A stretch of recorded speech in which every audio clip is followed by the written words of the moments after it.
Eric Adams is always an interesting topic, man. There are few people who embody the word clown more than Eric Adams, yo. And it's not personal, but the stuff he be doing, man, is wild. Anyway, let's get to the story.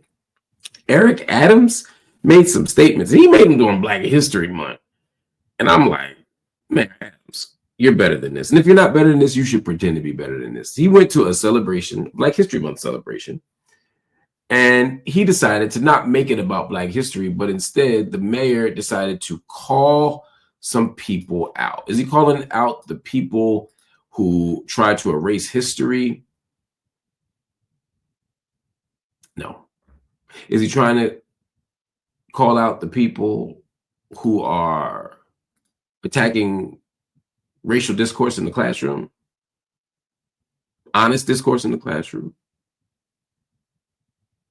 Civil discourse in the classroom? No. Eric Adams used Black History Month not as a time to call for more Black writers or more Black authors or more libraries or different curriculum or more public murals. He ain't called for none of that. Eric Adams used Black History Month and then a Black History Month event as an opportunity to grandstand, to talk about himself and to talk about people. You know what? Watch it for yourself. Watch it for yourself. So this is a biblical moment. You know, when Jesus was on the cross, he said, God, forgive them, for they know not what they do. All these Negroes were asking me to step down. God, forgive them.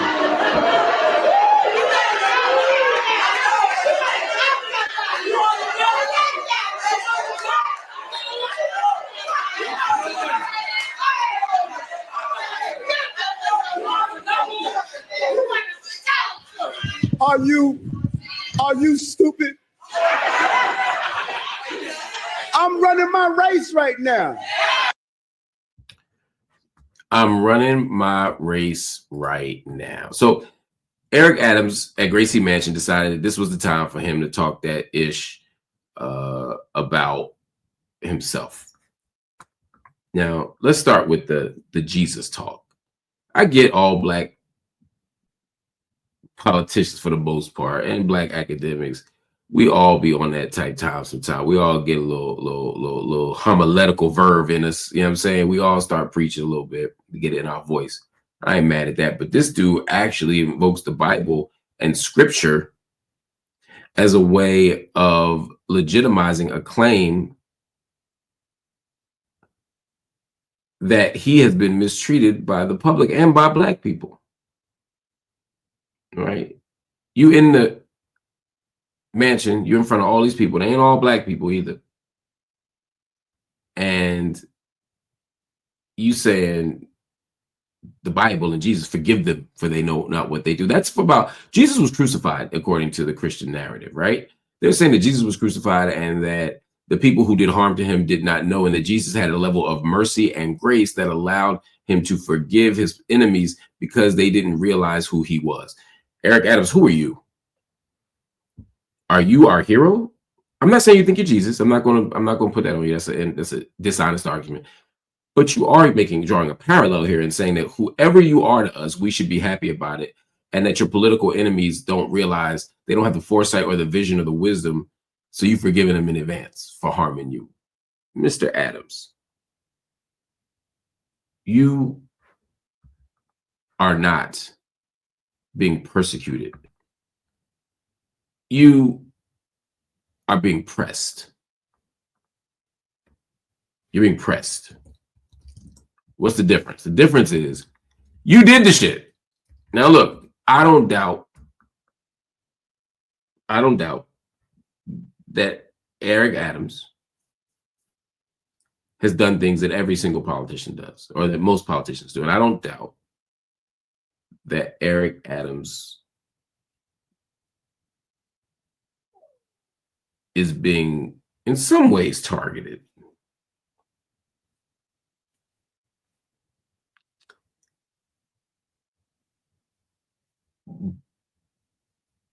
But you, sir, were facing criminal corruption charges by the Department of Justice.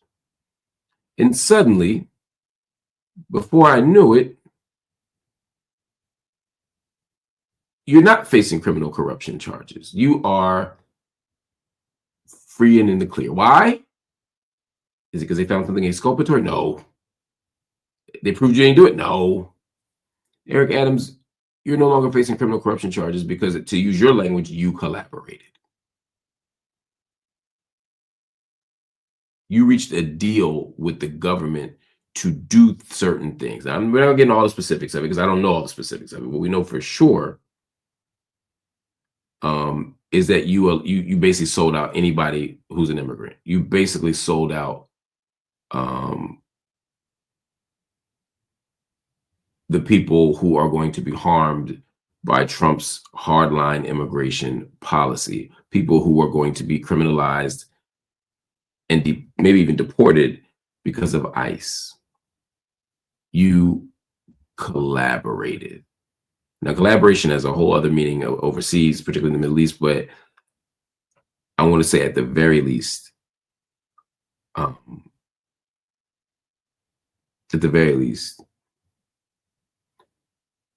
you are working in the interests of our open enemies. You were the one who welcomed the asylum seekers. You were the one who understood the need to champion immigrant communities. And then slowly but surely, you've been pivoting. But now that Trump got you by the short and curlies, you're moving different. And people who are criticizing you for moving different, you are now acting like they're the problem, Mr. Adams. And you ain't being slick when you call them Negro. See, for non-Black people out there, when a Black person uses Negro in public like that, that is a euphemism for nigger. All these Negroes who are asking me to step down, he's trying to talk about niggas. That's what he's saying. And you're asking God to forgive them. Right. Anyway, I'm not going to belabor the point, but Adams was highlighting in that speech his administration's achievements.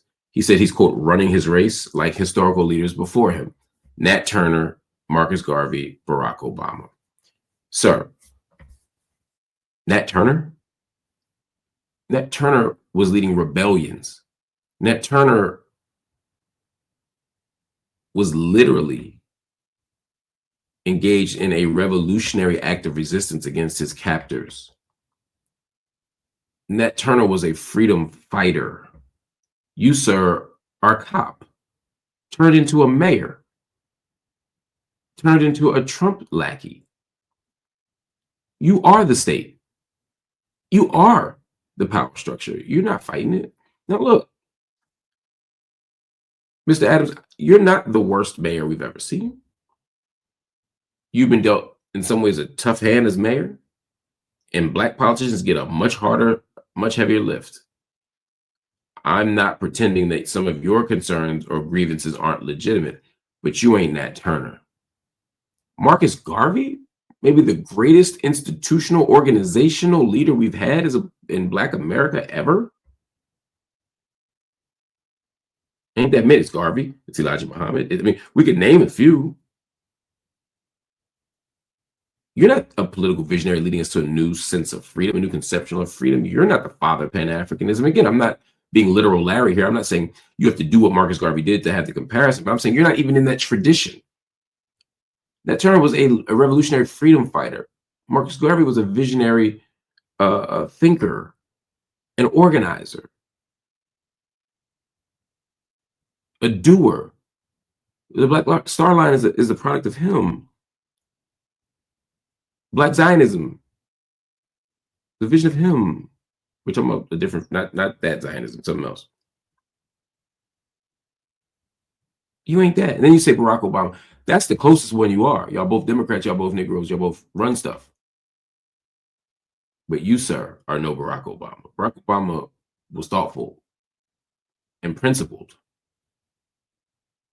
within the context of mainstream political politics. In other words, mainstream electoral politics. In other words, Barack Obama wasn't a crook.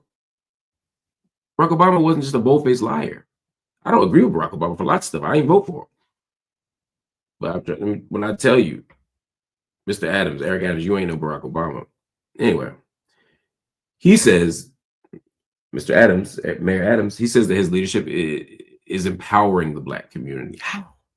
And that he's built more housing in 2 years than any mayor in New York City history. That might be true. I can't say. We will fact check that, because building stuff means something different if you're also destroying it. I need to know more about this before I can speak to Eric Adams, or speak on Eric Adams doing that. But Eric Adams spoke for himself. Eric Adams appeared on Good Day New York.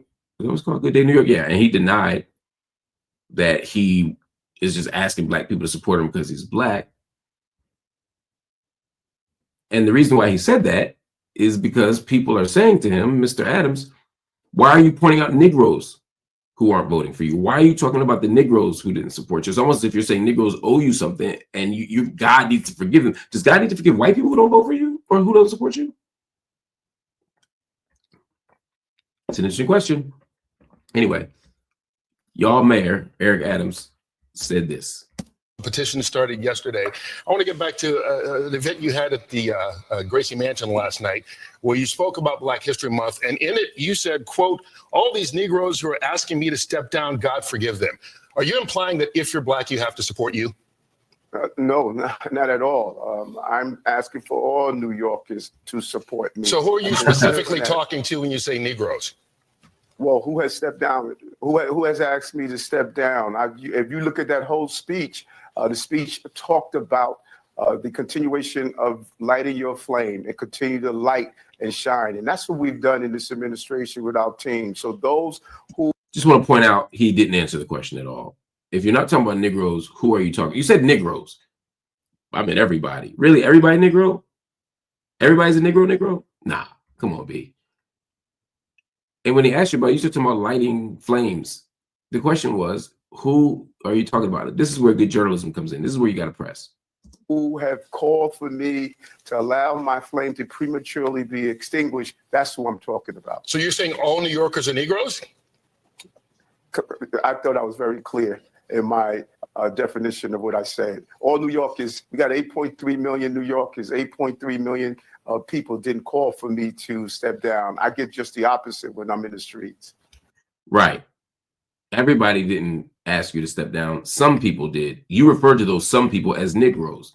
Are you denying that that's racial? That's, to me, and by the way, I'm not saying that this anchor is doing a bad job. He's doing a great job. He's asking the right questions. So anybody who's Black who calls for you to step down, they need help from God. I'm focusing on this because your use of the word Negro has come up repeatedly over the last couple of weeks.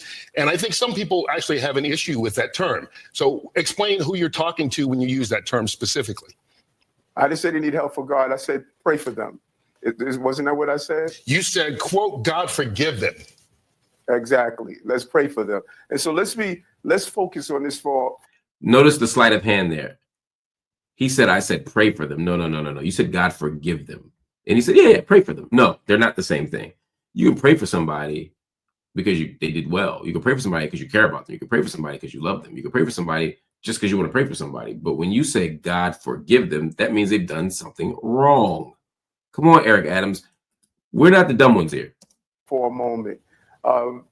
Isn't our democracy is based on who the people of the city elect?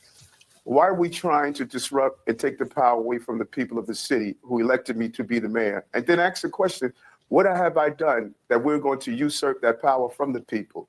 I have not been convicted of a crime. I've moved the city forward. I've done the job that New York has asked me to do. And so when you have those that are trying to usurp the power of the voting rights of the people, that is not democracy, and God forgive them. Okay, when you take a look at it, then you look at the polls right now. The latest poll that came out yesterday had you among Democrats at 10% support. Andrew Cuomo is not even in the race at 38% right now. When you look at the polling numbers, you can't get matching funds. What is your path forward to get reelected as mayor in your eyes? Well, go back and look at February of 2021. I was being behind Andrew Yang by double digits. People stated that he was going to be the next mayor. We're not calling the mayor Andrew Yang. We're calling the mayor Mayor Adams. This is going to be a long competitive race, and I'm looking forward to it. I'm looking forward to showing how well we've done for the city to get our message out. That's what campaigning is like. No one that's running for mayor right now has ever won a mayor race but Eric Adams. I know how to win. I know how to get to New Yorkers, and that's what I'm going to do. Woo! This Negro is something else. This Negro is something else. Cuomo's gonna mop the floor with Eric Adams. I'm telling you right now, he ain't gonna win nothing. Now, I need to be also clear that that's not a good thing. Andrew Cuomo is a more competent leader. He's a better politician. But there's nothing about Cuomo or Adams that I want anywhere near me in the mayoralty. So I'm not saying Cuomo's going to mop up Adams as a sign of celebration or joy. I'm just saying Eric Adams is bringing up this Yang thing. Let me tell you something. Yang and Cuomo is two very different political animals, two very different political machines. They ain't the same. They got the same name. They ain't the same.